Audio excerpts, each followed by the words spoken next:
Hello everyone, আশা করি তোমরা সবাই খুব ভালো আছো। প্রায় ১ বছর পর আবারও বেরিয়ে পড়েছিলাম ঘুরতে।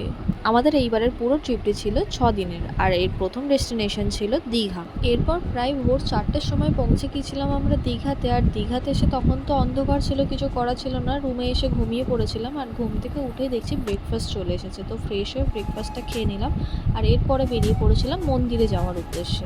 পৌঁছে গিয়েছি দীঘার জগন্নাথ মন্দিরে। দীঘাতে তো স্নান করার সমুদ্রে কোনো ইচ্ছা ছিল না, তাই আমরা ভাবলাম সকাল সকাল মন্দিরটাই দেখে আসা যাক। মন্দিরটা কিন্তু খুব সুন্দর করেছে। আমরা সকালে গিয়েছিলাম, সকালে তো মাথার উপর প্রচণ্ড রোদ ছিল, তাও মন্দিরটাকে সুন্দর লাগছিল। বিকেলে লাইটিং জ্বালালে হয়তো এর থেকে আরও বেশি সুন্দর লাগতো। দুপুরে রুমে ফিরে ফ্রেশ হয়ে লাঞ্চ সেরে নিয়েছি। লাঞ্চে ছিল ভাত, ডাল, ঢ্যাঁড়সের ঝাল আর চিকেন আর চাটনি। সকালের তপ্ত রোদে পুড়ে আর দুপুরবেলা লাঞ্চের পর সবাই এত টায়ার্ড হয়ে গিয়েছিল, ঘুমিয়ে পড়েছিল, আর উঠে বেশি সময় ছিল না, তো আমরা ঘুরতে বেরিয়ে পড়েছিলাম মোহনার উদ্দেশ্যে। মোহনাতে কিছু সময় কাটানোর পর আমরা ফিরে এসেছিলাম দীঘার নিউ বিচে। আর আমাদের দীঘাতে একদিন কিছুটা এইভাবেই কেটেছিল। বাকি রয়েছে আরও ৬টি দিন, আর ৬টি দিনের তোমাদের সাথে দেখা হচ্ছে পুরীতে।